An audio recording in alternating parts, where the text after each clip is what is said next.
Ahora sí, ahora sí. Sí, esperemos que no me revoquen el título de maestría.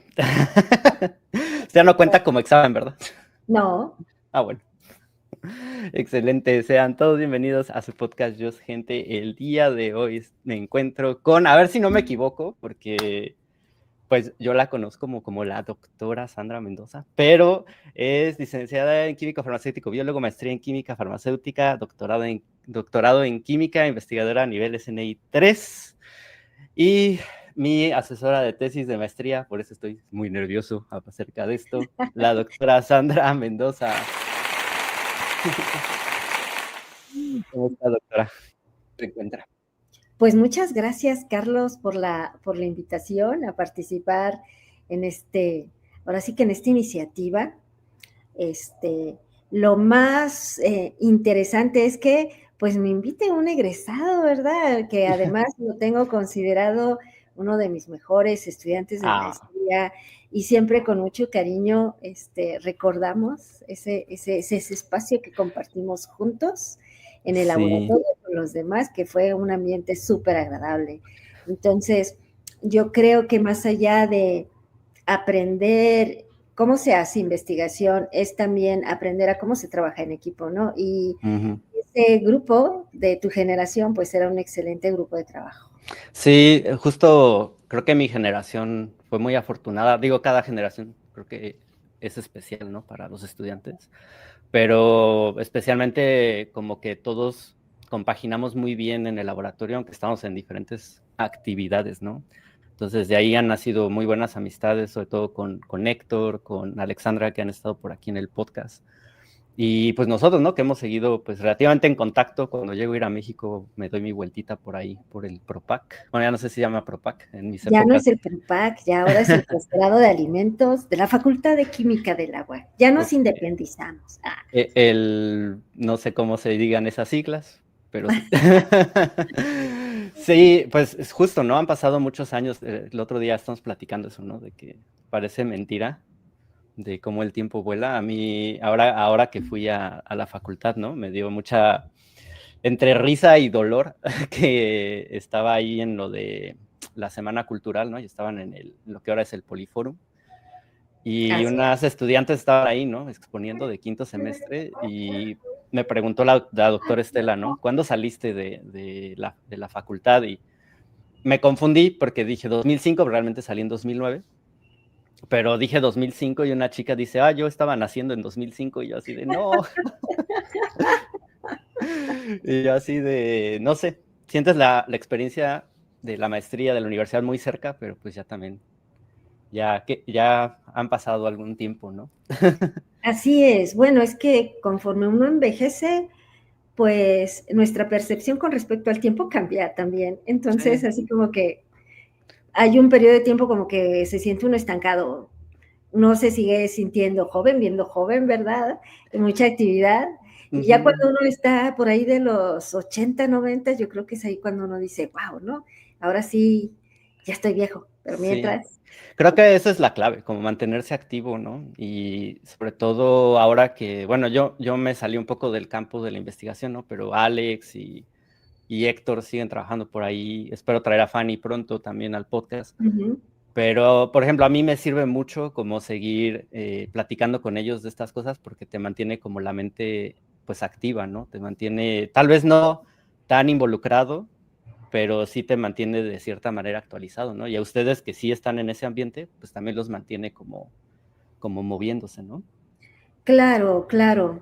Y bueno, y me encanta esta actividad contigo porque además se quita la formalidad también, Sí. entonces podemos hacer ciencia también de divulgación, ¿no? Para que podamos entender en palabras sencillas qué es lo que estamos haciendo, ¿no? Con respecto a esto de cómo trabaja nuestra mente, de cómo podemos permanecer activos mentalmente y conectando las neuronas, hace algún tiempo asistí a un congreso Ujú. y era una plática del café, que esta plática no es de café, pero bueno, entonces mencionaban que era recomendable consumir café, Ujú. sobre todo por lo menos 3 tazas al día, porque eso evitaría que tuviéramos problemas de falta de memoria en el futuro, en nuestra vejez. Y entonces yo me acuerdo muy bien que alguien le preguntó al ponente, oiga, sí, pero, por ejemplo, mencionaba que las mujeres que tomamos café hay menos tendencia de tener Alzheimer. Y le preguntaban, bueno, pero la relación es con la cafeína o porque en realidad también esta asociación de me voy a tomar un café, pues es que no nada más es el café, sino es lo que acontece precisamente en el evento de la toma del café con las amigas o los amigos, ¿no? Es esta plática, es este trabajo mental de estar ensartados en una comunicación. Sí. Por eso es tan Sí. importante la comunicación cara a cara en lugar de, por ejemplo, cuando nada más escribimos en un chat, que aquí está padre porque nos vemos, ¿no? Es Sí. remota la comunicación, pero cuando nada más escribimos en un chat, pues se pierde toda esa riqueza, ¿no? Ya además, estas nuevas generaciones con un montón de abreviaturas que ya no sé qué nos están diciendo, pues menos es esa conexión neuronal. Entonces, bueno, Claro. siempre es importante estar platicando. Sí, sí. Este continuo como platicar, como involucrarse también pues en diferentes áreas, en diferentes maneras de pensar, ¿no? Justo ahorita me vienen dos situaciones en la mente, ¿no? Una justo ahora que también fui al Poliforo, ¿no? Que me preguntaba la doctora Estela como de qué les recomendarías a ellos, ¿no? A las generaciones que están estudiando, ¿no? Para su vida profesional. Y pues una que yo les dije de cajón es el networking. O sea, el conocer gente, el conectar con gente, nunca sabes cuándo te va a ayudar para generar una idea, para generar una colaboración, para inclusive salvarte en alguna situación, ¿no? Y la otra es, tuve a esta Isela hace como un año en el podcast también y le preguntaba, ¿no? Que cómo se mantenía, y de hecho es una de las preguntas del podcast, cómo te mantienes como generando ideas, ¿no? Cómo te mantienes creativo en la ciencia. Y ella me decía mucho que convivir con estudiantes también, o sea, no en la parte científica también, pero en la parte personal, como que el tener este contacto con generaciones que vienen llegando y más jóvenes, como que te mantiene de cierta manera fresco, ¿no? Entonces, también Claro. creo que es una ventaja de ser maestro, ¿no? Que puedes como también recibir o ir avanzando con estas generaciones y también, pues, no quedarte, ¿no? Como tal vez en un lugar, ¿no? Claro, además uno aprende. Por ejemplo, ahorita estoy aprendiendo de esto del podcast. Tuve que preguntar, ¿y qué es un podcast, no? O sea, claro, de estas cosas que, bueno, eso es de jóvenes. Entonces, así como que, claro, Sí, solo con este contacto, pues uno también se mantiene vigente. claro, sí, sí, sí. Y creo que eso, por ejemplo, en el caso del podcast es una herramienta bonita porque te mantiene en contacto con, bueno, a mí en lo personal, con la gente que quiero y que aprecio, y que aparte viene a contar algo de lo que sabe, ¿no? O de lo que quiere platicar también. Claro. Entonces, es muy, muy interesante porque también ayuda como a conectar, ¿no? Lo decía en algún podcast con Pool, con Héctor, ¿no? Le decía, tú no sabes, ¿no? Y me lo confirmó podcast después de que había gente de Colombia que luego le escribía para cosas de la investigación, ese rollo. Tú no sabes, ¿no? Pero entre nosotros mismos, en nuestra comunidad, luego a veces no sabemos bien, ¿no? O podemos colaborar de cierta manera.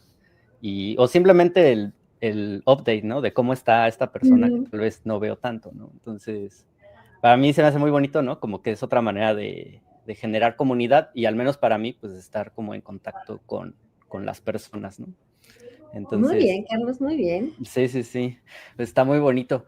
Y bueno, a ver, entrando un poquito en ese tema, ¿no? O sea, antes de entrar al tema de aerogeles, que se me hace justo que va ligado con esta parte, cómo mantenerse creativo en la ciencia, ¿no? Porque ahorita estaba viendo esto o investigando un poquito más de esta área de aerogeles específicamente en alimentos, y pues no hay mucho, entonces esto viene pues de un proceso de innovación, de creatividad.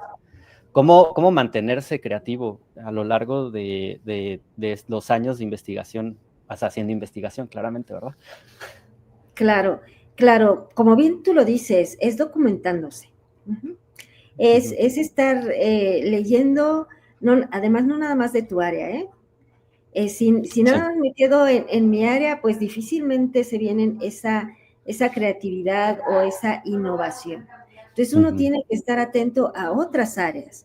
Por ejemplo, esta cuestión de aerogeles, pues es mucho de diseño de materiales, ¿no? Sí. Y entonces en alimentos tenemos la tendencia a pensar que es solo desarrollo de productos, ¿no? Desarrollo de un pan, de una galleta, de una harina, y eso es lo típico. Sin embargo, hay una gran oportunidad con esta innovación en nuevos materiales y cómo los podemos aplicar, ¿no? Uh-huh. Por ejemplo, como bien lo mencionaste, yo soy de formación químico farmacéutico biólogo. Ah, sí la atiné. Bueno, no la atiné, sí lo investigué bien. Estaba nervioso porque dije, bueno, no pedí el currículum. Normalmente lo pido para hacer como la intro, Pero pero te ayer acuerdas. dije, voy a meterme a ver, ¿no? Y ya me salió la formación y dije, bueno, a ver. A Dije, ya, ver, si no claro. que me regañen, ya ni modo. Claro, entonces, como siempre les he dicho a nuestros estudiantes de la facultad, bueno, la química, y como ahorita es ahora sí está el lema aquí en la facultad, de química somos todos, ¿no? Y química es todo, ¿no? Entonces, independientemente de la licenciatura que uno estudie y que conoce algo de química, pues te permite incorporarte en cualquier tipo de industria, ¿no? Sí. Es además este desarrollo de pensamiento crítico. Pero bueno, ¿cuál fue la historia y por qué empezamos nosotros a introducir con lo del aerogel? Como bien dices, en alimentos es un área de oportunidad, es algo muy novedoso y nuestro interés surgió en el laboratorio con esta idea de mantenernos no nada más vigentes, sino de dar oportunidad a nuestros estudiantes a que vean las nuevas áreas, ¿no? Lo que ellos van a desarrollar, a profundizar, las tendencias, ¿no? Si nos quedamos en lo que ya hacemos, pues es padrísimo para los profesores que ya tenemos cierta carrera y cierta consolidación. Pero pues es muy malo para nuestros estudiantes que van a egresar como maestros o como doctores, porque no les estamos presentando el panorama futuro, que es en lo que van a trabajar. Es como ahorita la inteligencia artificial, ¿no?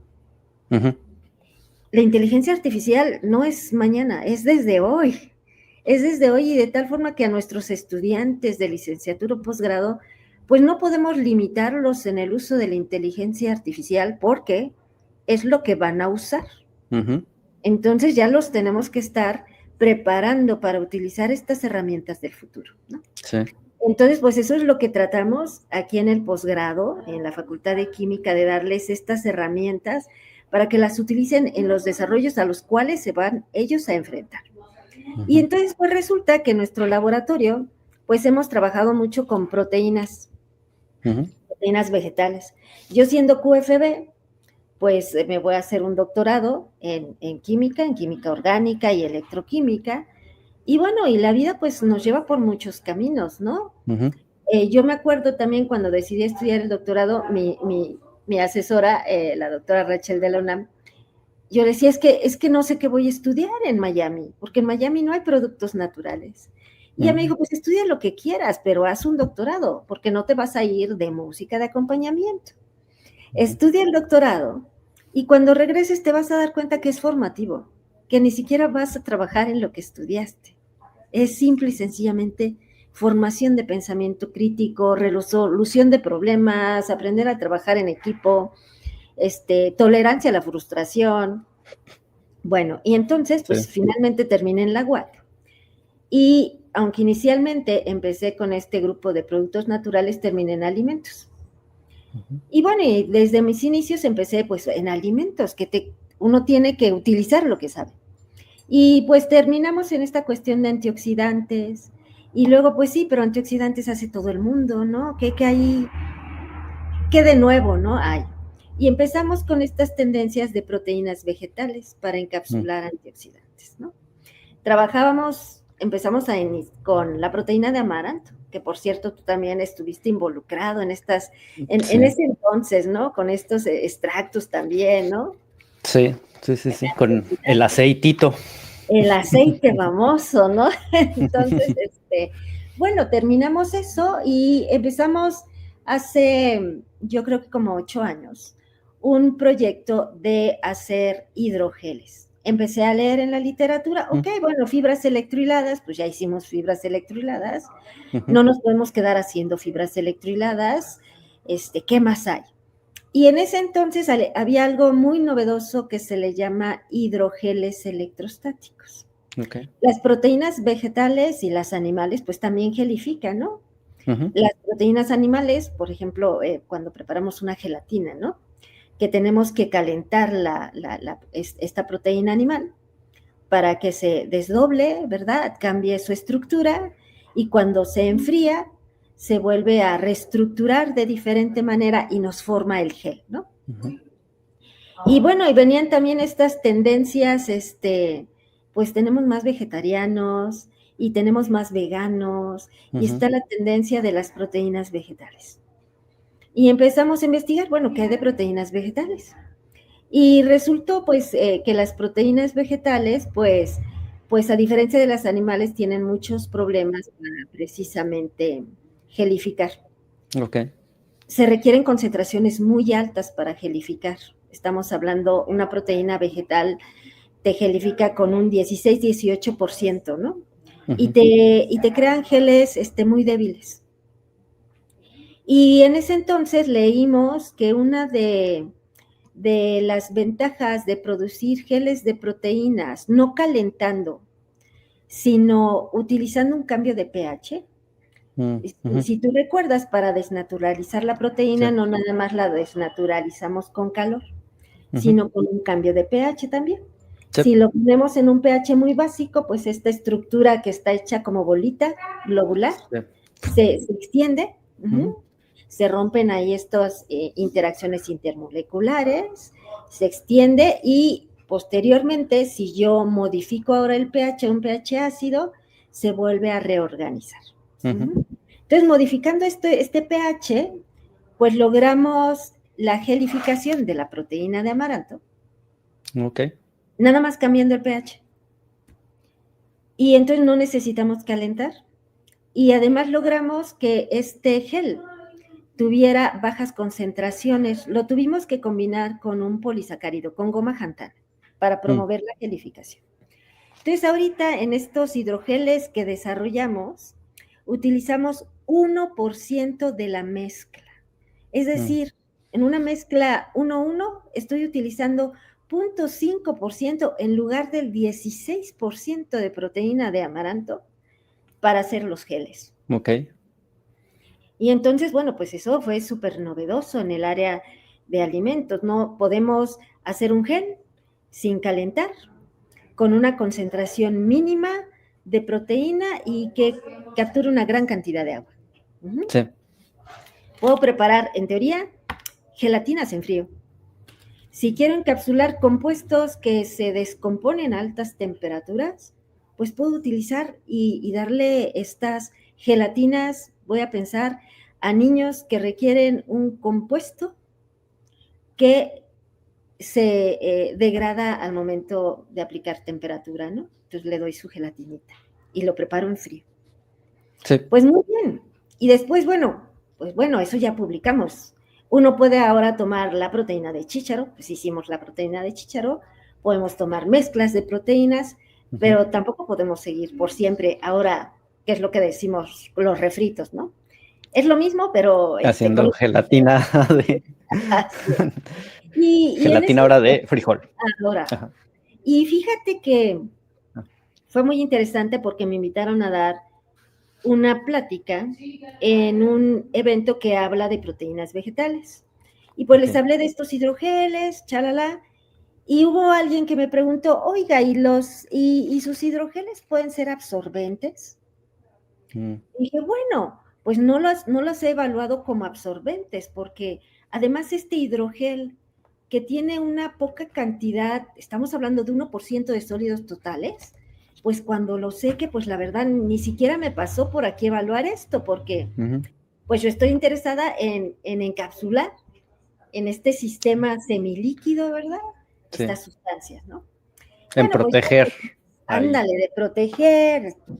Y entonces, pues ya regresé y a la semana me escribió esta persona que resultó que ella era una persona que trabaja en Bimbo. ¿No? estos como headhunters que estaban buscando proyectos. Yo dije, bueno, y a Bimbo, ¿qué le interesará este hidrogel? Si ellos trabajan con harinas y con panes. Yo pensando en la industria de Bimbo, de esto que hace, ¿no? Y ya tuve la plática con ella y ella me dijo que ella estaba interesada en hidrogeles porque Bimbo está apoyando iniciativas para sustituir los hidrogeles sintéticos que utilizan en el campo. Con los problemas de agua que tenemos, entonces en el campo se usan estos hidrogeles que se les llama como lluvia seca, que en realidad son polímeros sintéticos secos, que se ponen en la tierra y cuando llueve se absorbe y se va liberando el agua poco a poco. Es como estas bolitas que tenemos en los floreros. Sí, es lo que pensé. Algo así, ¿no? Nada más que son sintéticos estos productos. Y por un lado son muy caros y por otro lado, ahora sí que a los agricultores pues les interesa etiqueta verde, ¿no? O sea, mientras menos cosas químicas derivados del petróleo, mucho mejor. Sí. Y entonces, bueno, platicando con ella dije, wow, qué interesante. Yo nunca pensé que pudiésemos pensar ahora en estas cuestiones absorbentes. Y entonces dijimos, bueno, vamos a secar ese hidrogel y vamos a evaluar sus potenciales de rehidratación, por así decirlo, ¿no? Cómo se rehidrata, cuántos ciclos de secar y rehidratar, cómo va comportándose esta estructura, ¿no? Y bueno, en esas ideas estábamos cuando revisando en la literatura, pues encontramos esto de aerogeles.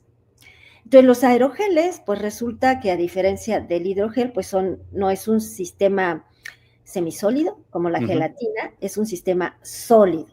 En realidad son sólidos, muy, muy porosos, ¿no? Es como pensar en estos,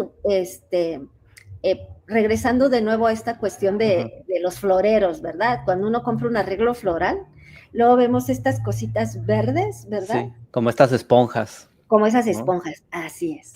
Entonces, los aerogeles son como esas esponjas. Pero con poritos más chiquitos. Poritos más chiquitos, ¿sí? Es hablando de esponjas, así como Bob Esponja, ¿no? Cuando vemos esa caricatura y que la esponja se secó cuando pasaron de la playa a este otro lugar, no recuerdo el nombre. Igual. Así, igualito. Entonces se seca y en contacto con el líquido se vuelven a hidratar. Y en realidad, pues estos sistemas, que son así como las esponjas, son sólidos, porosos, además que tienen ciertas características súper importantes y que se utilizan no en la industria de alimentos, pero sí en la industria, por ejemplo, de materiales en el sentido que son aislantes y que además son ultra ligeros. No pesan nada, ¿no? De tanto poro de aire que tiene, pues es sumamente ligero. Y se utilizan más que nada pues para membranas, para filtros, en estas industrias, ¿no? Entonces leyendo eso de aerogeles, pues se nos ocurrió. Y ya leyendo la literatura, pues resulta que para producir los aerogeles se requiere del precursor, que es el hidrogel. Primero necesitamos desarrollar el hidrogel y luego retirarle el agua y convertirlo en, ahora sí, aerogel, ¿verdad? Sustituimos el agua por aire.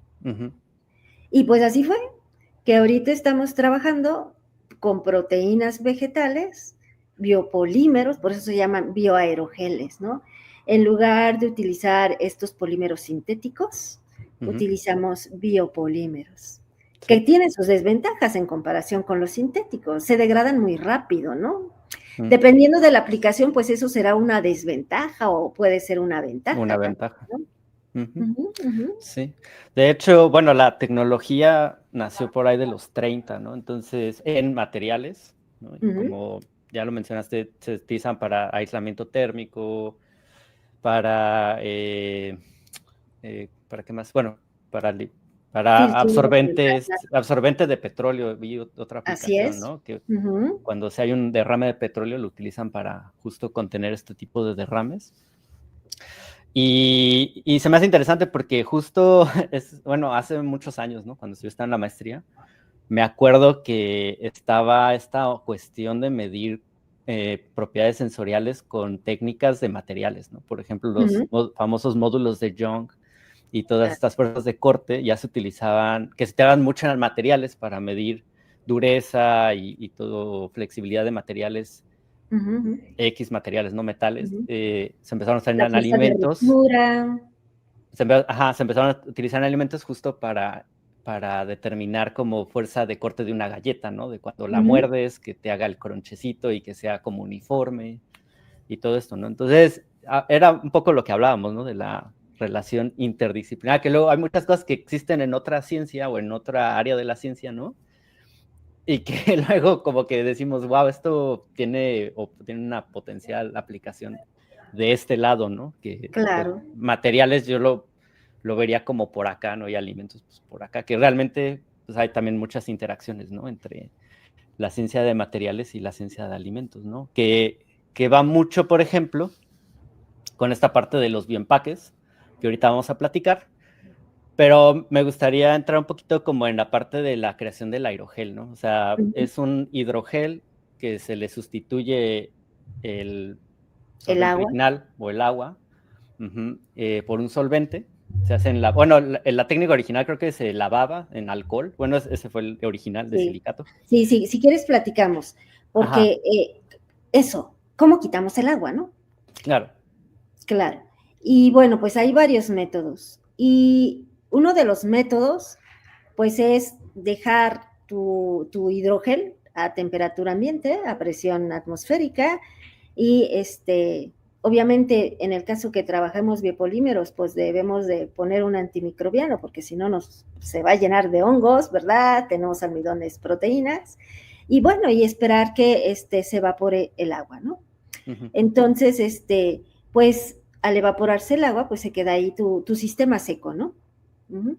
A estos, si somos estrictos en las denominaciones que manejan los científicos, pues no les denominan aerogeles como tales, sino les llaman cerogeles. Ok. ¿Sí? Si dejamos que el agua o el solvente se evapore solito, se llaman cerogeles, pero al final de cuentas sigue siendo un sólido poroso. Luego viene otra forma de eliminar el agua, a través de liofilización. Sí.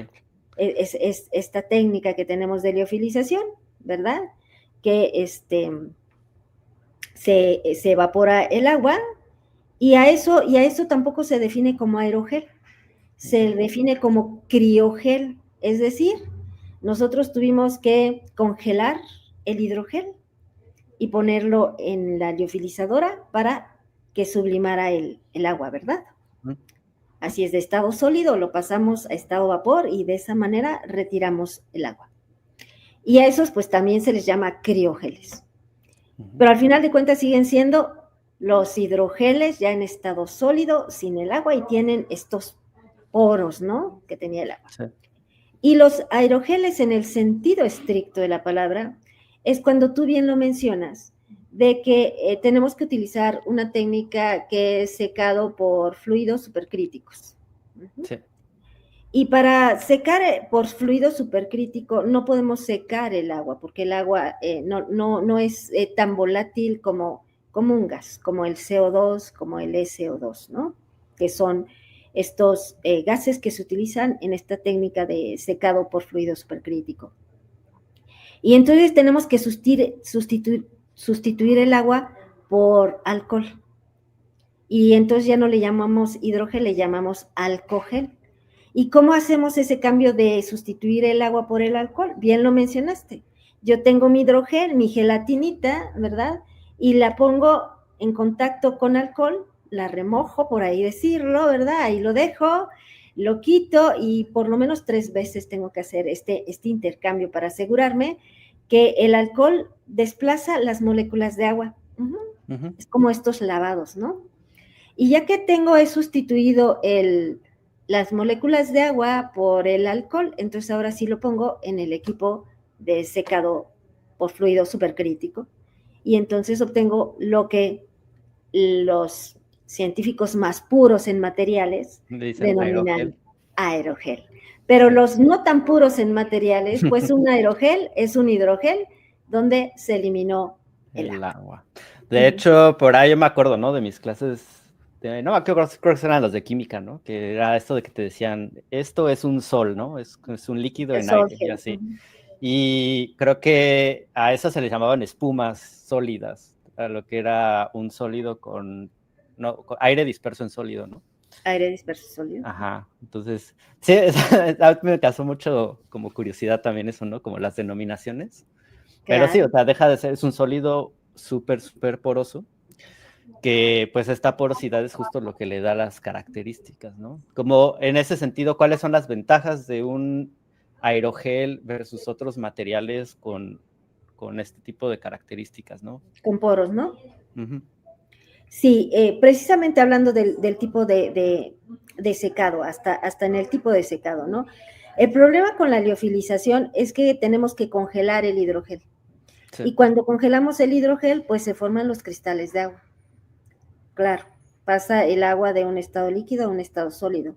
Y eso hace que se incremente el volumen donde está confinada el agua.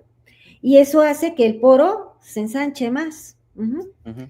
Por eso los aerogeles, en estricta palabra, donde tienen estos poros nanométricos, pues tratamos de evitar tener el agua, ¿no? Porque el agua ya que se cristalice, pues nos va a hacer unos poros muy grandes, ¿no? Entonces tenemos súper poroso ese sólido, ¿no? Mientras más pequeño tengas el poro, pues va a tener una mayor ventaja, porque entonces seguramente con Héctor alguna vez platicaron de la diferencia entre tener sistemas macro, micro y nano. Sí. Entonces, al tener estos nanoporos, pues vamos a tener mayor superficie de contacto. Como nosotros estamos interesados en encapsular, pues eso presenta un área de oportunidad para tener mayor sitio de contacto con las moléculas que queramos encapsular. Mientras más pequeñito es el poro, menor va a ser su densidad, van a ser menos densos, ¿no? Y van a tener mejores aplicaciones como membranas de filtración, por ejemplo, ¿no? Sí. Y estas cuestiones también de membranas para filtrar aire, ¿no?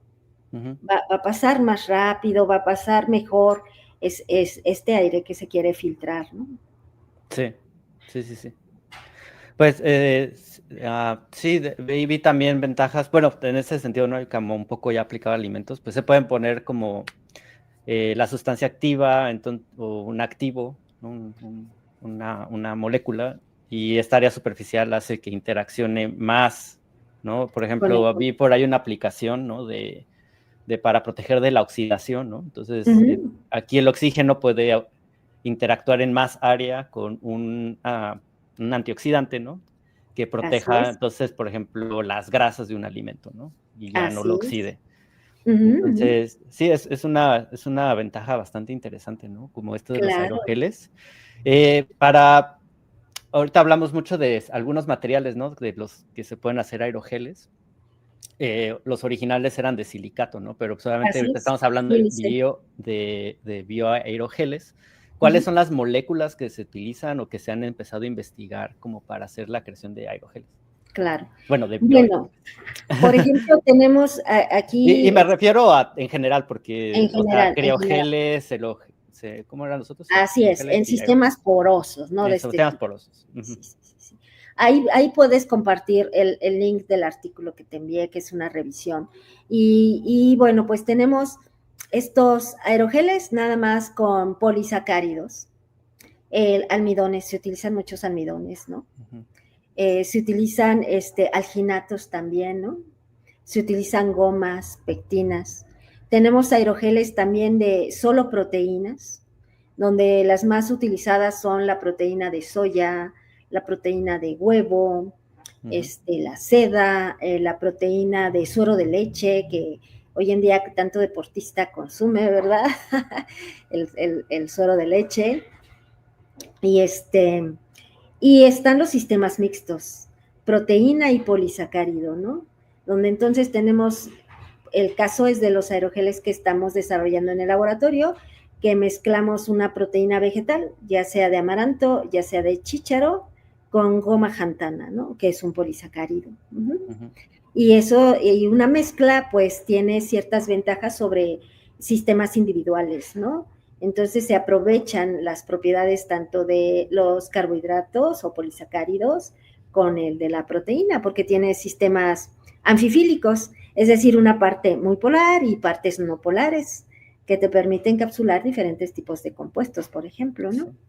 De hecho, una de las aplicaciones muy interesantes de los aerogeles, más allá de los empaques, que es ahorita lo más estudiado en aerogeles, aunque sigue siendo limitada la literatura, pero es de lo que se tiene mayor avance. Pero hablando de desarrollo de productos en alimentos, estos sistemas sólidos se pueden moler en polvo y utilizarlos como sustituyentes de grasas. Okay. Entonces podemos tener una mayonesa, por ejemplo, que no tenga tanta grasa, porque vamos a utilizar este compuesto sólido, como tiene propiedades hidrofóbicas, pues se va a comportar como un aceite. Okay. Eso es lo que se está utilizando.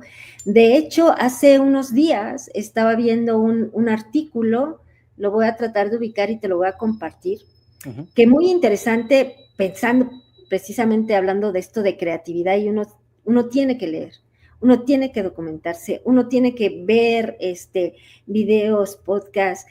Yo creo que en estos momentos de nuestra vida, Carlos, estamos viviendo con un montón de información al alcance de un clic. Sí. Así es. Uno, aerogel, y tú tienes de veras un montón de información, y no nada más académica, ¿no? Videos, un podcast, ¿verdad? Sí. YouTube, un montón de información. Bueno, pues viendo precisamente de las redes sociales académicas, hay un artículo donde resulta que se están utilizando eran más que aerogeles, eran hidrogeles. Haz de cuenta como si fuera tapioca. Ok. Pero nada más de esta tapioca, lo que hacían es que si nosotros hacemos estas bolitas del aerogel, ¿verdad? Sólidas, como si fuera una tapioca seca, y la ponemos en contacto con el líquido y no la comemos. Y resulta que lo que hicieron estos investigadores fue que en esas bolitas de estos aerogeles incorporaron un extracto de té verde, creo. Y entonces se lo dieron estas bolitas, se los dieron a las ratas y encontraron que no nada más servía como una fuente de antioxidantes, sino que debido a la naturaleza de estos aerogeles que con el contacto se van a convertir ahora en hidrogeles, pudieron encapsular la grasa del estómago en las ratas y disminuir su peso. Ok. Me recordó un poco, ¿se acuerdan de este comercial en los 90 de que había como un producto que hasta sacaban como el vaso en agua, ¿no? Que se hacía como una bola de grasa. Me imaginé algo así. Ándale, así.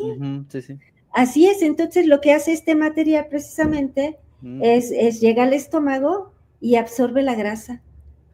Está interesante. Entonces, ve, son de esas ideas que, bueno, a mí no, ni por aquí me pasaba, oye, lo podemos utilizar así, ¿no?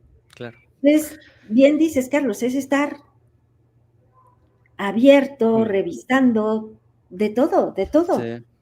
Yo, por ejemplo, ahorita leyendo el artículo, venía en la parte de farmacéutica los biosensores o biochips, ¿no? Así como es. una de las aplicaciones. Y justo también creo que eso tiene un potencial para alimentos, porque puede haber indicadores, por ejemplo, de vida de anaquel, ¿no? Me acuerdo mucho en una revisión también, pues, cuando estudiaba, ¿no? De empaques funcionales, ¿no? Que venían estos famosos empaques que te decían si la botella estaba fría, ¿no? Porque cambiaban la etiqueta de color y este rollo. En estos biosensores, ¿no? Que también existen para, bueno, la cuestión médica para otras cosas, pero para alimentos puedes detectar como ciertas, o sea, si tiene el aerogel un embebido, un activo, ¿no? Que reacciona con, no sé, con algún gas, ¿no? De algún alimento, ¿no? Que indica descomposición, pues ya te puede dar como un cambio de color, por ejemplo. Claro. Te indica vidas de anaquel. No sé, se me ocurrió algo así también cuando estaba No, leyendo. claro, pues eso es, Carlos, Ujú, por eso es importante la plática, sí. y la plática con gente además de otra área, porque dice, oye, ¿no has pensado en esto? Así Sí. como te digo, la de Bimbo, ¿no? Pues yo pensé me iba a preguntar si tengo harina o qué, y no, era otra cosa totalmente diferente, ¿no? Y Sí. que te hace reflexionar y decir, oye, por ejemplo, ahorita que dices, oiga, y a lo mejor un biosensor, y padrísimo, porque imagínate, hablando de estos aerogeles, que podemos modificarlos en su superficie con una molécula reactiva, pues Ujú, podemos tener hasta un sobrecito, ¿verdad? Poroso, una película porosa, pues que nada más sí. identifica un cambio en la atmósfera Ujú. y ya tengas tu semáforo, ¿no? Tus semáforos de ¿Ve? sí, de No vida lo de había anaquel. pensado, Es entonces, una, ahí está una ah, idea. ahí está una idea De de hecho, si lo patentamos, eres parte de, bueno. claro, De- claro. Además ya está grabado, ¿eh? Ya está grabado, ya está grabado. Tengo otra idea. De hecho, ahí se me ocurrió otra idea porque ahorita, bueno, yo trabajo en la industria de catálisis, como usted dijo, acabamos trabajando Claro. en otras cosas que no son lo que estudiamos, ¿no? Y en la industria de catalizadores, uno de los parámetros que medimos es área superficial, Uh-huh. justamente porque obviamente el catalizador pues tiene que interaccionar con los gases del motor.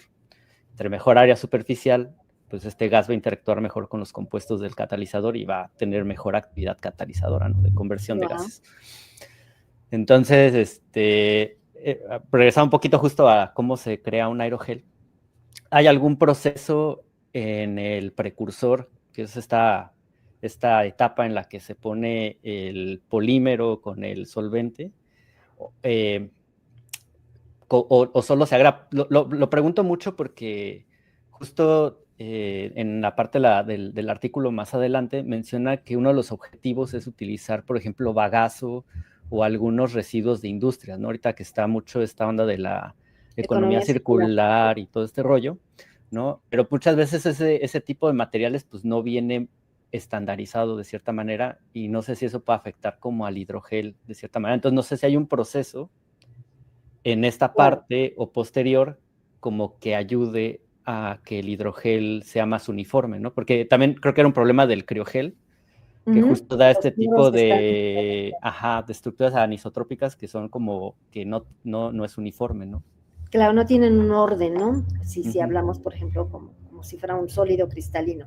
Bueno, sí. mira, la idea de la economía circular aquí es aprovechar las proteínas y polisacáridos de los subproductos.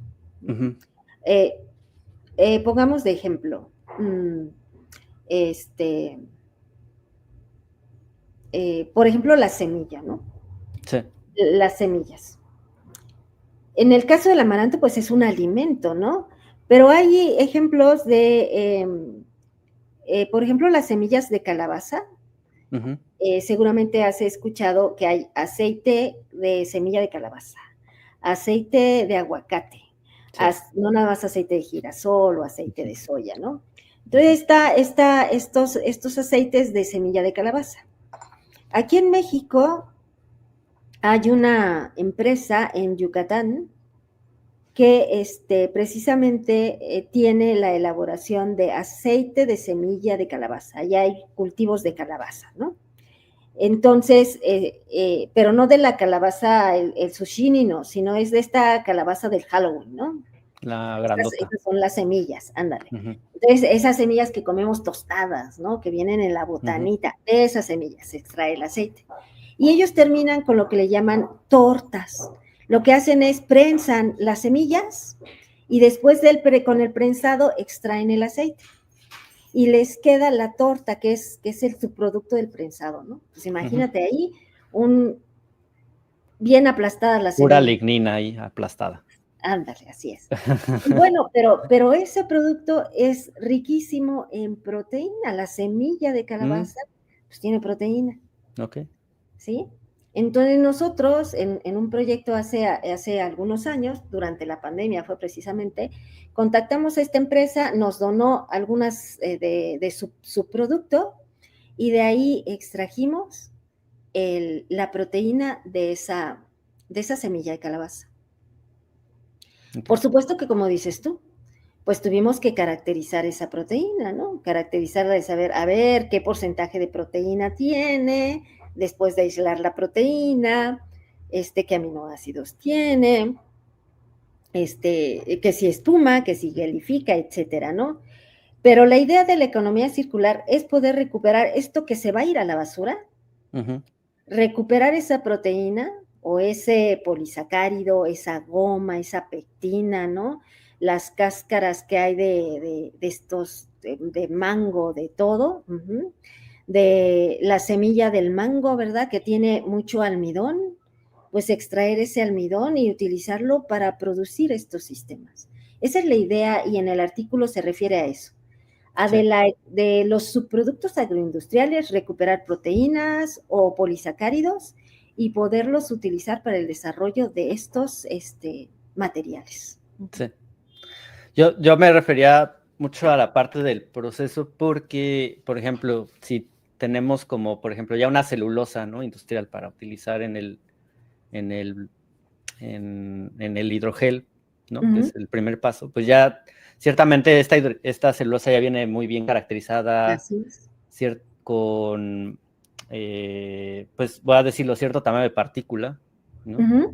Ciertas propiedades de dispersión, porque también eso es importante, ¿no? También los hidrogeles al principio tenía este problema, ¿no? De que se deshacen con el agua. Así es. Entonces, Qué tan fuertes son, ¿no? exacto, sí, ¿no? Yo aquí en la experiencia que yo tengo en la industria de los catalizadores, lo que se hace es para mejorar el área superficial, ¿no? No sé si eso pueda ser una mejora en el hidrogel final, ¿no? Pero se utiliza un proceso que se llama molienda, donde la solución, la suspensión, se hace pasar por un medio, que le llaman así, que realmente son bolitas de cierto diámetro, ¿no?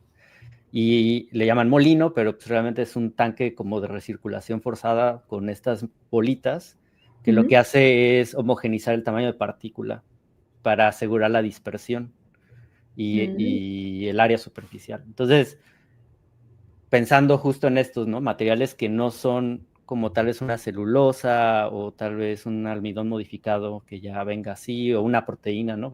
Proteína de soya, viene proteína de huevo. Pues tal vez ayudarle, ¿no? Un poquito a la caracterización, a hacerlo más estandarizado, metiendo tal vez este tipo de procesos, ¿no? Porque también el chiste de la economía circular es justo no procesar lo que ya está procesado, ¿no? Porque le estás Claro, agregando pasos y al final así sale lo es. mismo, ¿no? Así Que si es. tal vez compraras la proteína de calabaza, ¿no? Directamente. Sí, Eh, sí, muy interesante eso que dices. mm, Sí, por supuesto, disminuir el tamaño de partícula puede, pues puede mejorar, ¿no? En el caso de las proteínas, como ahí nos interesa más que nada desdoblarlas, no sé qué tanto pudiese apoyar, bueno, seguramente sí, porque entonces cuando tú, digamos, pulverizas, por así decirlo, ¿verdad? sí. Este material, pues mejoras la superficie de contacto que va a tener con el agua a diferente pH y Uh-huh. eso por supuesto que te puede ayudar, ¿no? Sí. A la desnaturalización, ¿no? De hecho, este proceso se utiliza mucho justo para el aumento de área superficial con los metales o con los materiales que sirven como almacenamiento de oxígeno y de moléculas en el catalizador. Porque, pues, igual, volvemos a lo mismo, ¿no? Entre más área superficial va a haber mejor reacción o más porcentaje de reacción, ¿no? Claro, Del claro. compuesto 1 con el compuesto 2, ¿no? Lo digo así muy así, pero pues para No, no entrar sí, en sí, tanto detalle, ¿no? es que así es, Carlos, Pero, es ajá, interesante. sí, sí, sí. No sé, por ejemplo, ahorita hablamos un poco de eso, ¿no? De los retos de que los dos geles se deshacen con agua, ya hay geles modificados que claramente resisten de mejor manera el agua y todo esto, ¿no? Pero además que, por supuesto, un secado súper crítico, ¿no? ¿Qué otros retos como están ahí, ¿no? Sí, En la creación de hidrogeles, ¿no? Porque pues no es fácil, ¿no? Así. claro, yo creo que uno de los retos más importantes que se tienen ahorita es la transparencia. Ok. Sobre todo para los hidrogeles o aerogeles basados en proteínas. A diferencia de los hidrogeles o aerogeles basados en polisacáridos, estos pueden ser transparentes. Tú bien lo dijiste, celulosa, ¿no? Sí. La celulosa nos puede dar geles transparentes. Una proteína de suero de leche no nos genera hidrogeles transparentes, ¿no? Es como una gelatina de agua y una gelatina de leche, ¿no? La gelatina de agua pues puede tener color, pero es transparente. Claro. La gelatina de leche no. Y entonces yo creo que dependiendo de la aplicación, obviamente, pues ese es un reto. Un reto lograr estas transparencias, ¿no? Sí. Y el equipo, ¿no? Supongo que ahorita bueno, a menos de que ya la Huaca haya comprado un secador súper crítico. No, te platico qué estamos haciendo, es cierto. Ajá. En primer lugar, estamos buscando precisamente para comparar, ¿no? Quienes tienen un equipo de fluidos supercríticos para secar. Creo que lo tienen en un centro de investigación CONACYT en Guadalajara, el CIATJ. Pero mientras no tengamos ese equipo, ¿qué es lo que hicimos? Una prueba preliminar, también leímos, bueno, ¿y qué pasa si no tenemos el equipo, no? Aquí lo podemos dejar ahí en nuestra mesa de trabajo, perfecto, que se evapore temperatura ambiente. ¿Lo podemos liofilizar? Perfecto, también. Pero para hacer un símil que todavía va a estar un poquito alejado de los fluidos supercríticos, una solución es, una vez que tenemos el hidrogel, congelarlo con nitrógeno líquido. Ah, claro. Lo metemos en nitrógeno líquido y una vez ya congelada el agua con nitrógeno líquido, lo metemos a liofilizar de manera inmediata. Eso hace que el agua pues no forme cristales y entonces mantenga esos poros pequeños, ¿no? Sí. Y pues parece que está resultando. No sabemos, porque obviamente todavía no tenemos este secado por fluidos supercríticos, qué tan lejos estemos, ¿no? Pero sí se ve muy, muy diferente la estructura porosa. Sí. No, de hecho es una buena idea. Justo ahora en el podcast de Alex, ¿no? Que hablamos de la congelación rápida por nitrógeno líquido para otra cosa que no tiene nada que ver, que es cocina molecular. ¿no? Cocina molecular. Sí. Pero sí tiene bastante sentido. Bueno, ya para ir como cerrando un poquito, ahorita las aplicaciones que hay más estudiadas son justo los empaques, ¿no? Lo que estábamos platicando hace rato. ¿Qué tipo de ventaja? Por ejemplo, ahorita ya hay algunos tipos de empaques funcionales, ¿no? En el comerciales. ¿Qué tipos de ventajas hay? Me encantó esto porque yo no había leído el artículo. Bueno, preparé parte del podcast y luego leí el artículo, ¿no?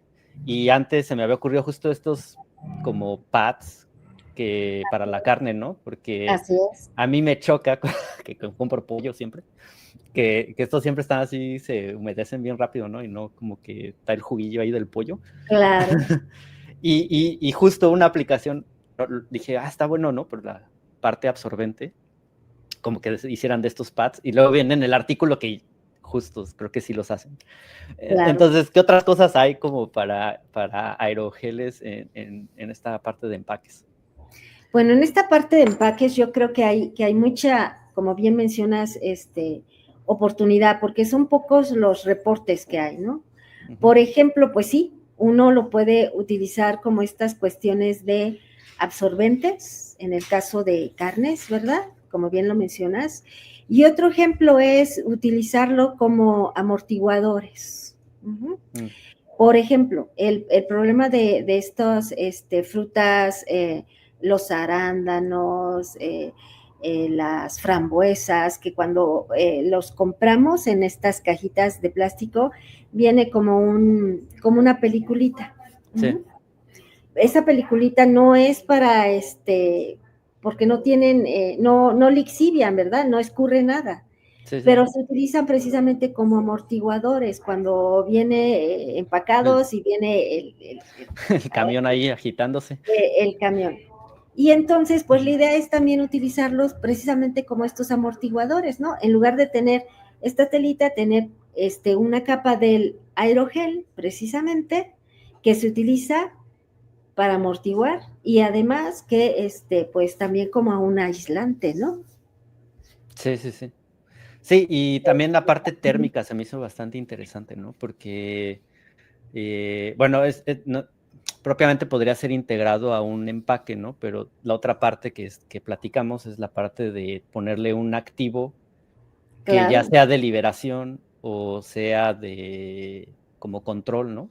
Pero claro. tiene que tener una cierta protección térmica, entonces puede haber como, o ya sea un híbrido, que creo que por ahí también viene el artículo, ¿no? Que puede ser Sí, una los combinación híbridos.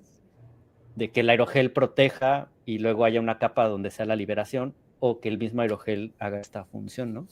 Así es. Si tuviéramos aquí a nuestros compañeros y amigos de inocuidad, ¿verdad? Entonces nos hablan de estas barreras múltiples, ¿no? No sé si te acuerdas de tu clase, ¿no? Que decía, Claro, sí. bueno, ponemos esta barrera, pero luego la otra en cuestión de inocuidad microbiana, pues es algo así, ¿no? Por Sí. una parte nos interesa liberar sustancias. ¿Para qué queremos liberar sustancias, no?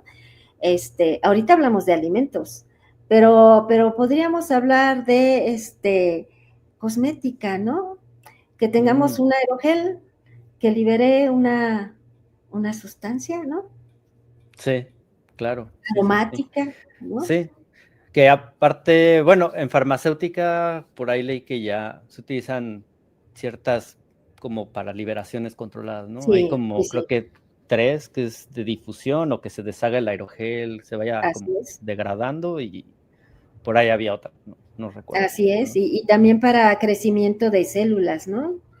Como Mm, andamios. Ujú. ya, ya, ya, claro. No, pues sí, pues bastante interesante este tema de los aerogeles, me llamó mucho la atención. Claro, tiene muchos retos, ¿no? Desde la parte de Todavía tiene muchos hacerlo y todo. retos, Pero pero el creo reto es importante. que sí, justo por eso preguntaba dónde empezar, ¿no? Porque cuando tienes una tecnología así como donde no tiene una aplicación en en esa área de la ciencia, pues es como difícil, ¿no? Saber por dónde empezar a hacer la investigación, ¿no? Entonces, eh, por eso preguntaba, ¿no? ¿Cuáles eran los retos como importantes, ¿no? Al saber como de, bueno, tengo esta información, creo que lo puedo aplicar acá, pero ¿por dónde empezar, no? Claro. Claro. Y yo creo que también, Carlos, nos hace falta mucho no nada más acercarnos a la sociedad, sino a las empresas, ¿no? Nosotros aquí en la academia, pues sí, nos documentamos, pero en realidad no conocemos estas necesidades, ¿no? Que quizá tampoco tenemos que hacer tanta ciencia para responder a una necesidad, que esa es Sí. otra, ¿no? Ayer platicábamos, estuve en un evento que fue la tercera cumbre de innovación, y platicaba con alguien acerca de emprendedurismo. Y me mencionó un ejemplo de una compañía que se dedica a la comercialización de huevos cocidos, Ok. que son huevos que ya están pelados, que vienen en un empaque de plástico y que los puedes comprar en una tiendita y te los comes. Sí, aquí hay. Bueno, pues yo Ujú, ujú. no he tenido la oportunidad de ver eso, seguramente porque siempre ando corriendo y demás, pero entonces me Sí. dijo que esta empresa vende un montononal, es una superempresa porque además obviamente la vida de Anaquel es muy corta, creo que me Ah. dijo 1 o 2 días. Entonces lo que Oh, hace la empresa es los recoge y los dona a poblaciones vulnerables y para impuestos, ¿cómo es? Lo deduce de impuestos, ¿no? Entonces, al ya. final de cuentas, no tiene pérdidas, ¿no? Y lo único más caro que tiene esta empresa, pues es la máquina que le quita la cascarita al huevo para dejarlo completito. Ujú, Eso es su innovación, ya. la Sí, sí, máquina sí. de la huevos. Así es. Es que sí parece No, se mentira, escucha como albur, pero no. pero, pero, justo, o sea, haces la idea más simple es la que deja la más innovadora. Y en industria esto pasa muchísimo, o sea, me ha tocado verlo ahora cuando estuve en producción, Mm, que un cambio así, nada, mínimo. Ah, nada, mínimo, hace diferencia, ¿no? En costos claro. y todo este rollo. Entonces, luego... este empresario ya, y mientras tanto nosotros aquí inventándonos la proteína vegetal que sustituye a la yema de huevo, ¿no? Sí, sí, sí. Justo creo que hablaba con Héctor de eso, de que él me dice, es que hay que identificar como la necesidad. Ajá. Y ahí. Entonces... Mi esposo diría el consumer pain. Ajá. Así Sí. es. Sí. Consumer pain. Y sí, claro, y en industria, ¿no? Lo que llamamos acá, bueno, por lo menos donde trabajo, ¿no? Como el valor agregado. Así es. Que son justo lo contrario, es como algo que no cueste tanto, pero o sea, que no te dan tanto valor, pero que sí le agregue valor a tu producto, ¿no? Entonces... Claro, claro, Carlos. Entonces siempre es importante. Yo creo que esa vinculación hay que favorecerla, hay que alimentarla y hay que invitar a la gente en Ajá. este podcast a que platique, a que hable, a tener este contacto, porque al final de cuentas somos seres sociales y siempre ver a alguien y platicar con alguien es algo muy, conforta mucho también. Sí, sí, sí, sí. Ayuda Por bastante. supuesto. Pues muchas gracias por aceptar la invitación. Esperemos que no sea el último, que haya más. Esperemos que Digo, no sea el último, hay, seguramente va a haber más. hay Después muchos podemos hablar temas. de impresión 3G, impresión 3D en alimentos. Justo con este tema estaba pensando en eso. Así es. Pero ahorita que cortemos, te podemos seguir platicando un poquito más. Claro, sí. Pues Excelentísimo. abrazos, Ahí Carlos, nos un damos. placer, estamos en contacto, me encanta tu idea, tu iniciativa, muchas felicidades. Muchas gracias. Y pues a todos la gente, Y, ya saben. y renovado tu grado de maestría. No lo perdí. Sí estudié. Claro. Excelente. Pues muchas gracias por escuchar este podcast. Saben dónde encontrarnos como Just Gente en Spotify y en YouTube para que vayan a seguirnos. Ya también está el Instagram de Just Gente para que vayan a buscarnos también por Instagram. Y pues muchas gracias por estar por aquí. Hasta luego, bye. Hasta luego, bye.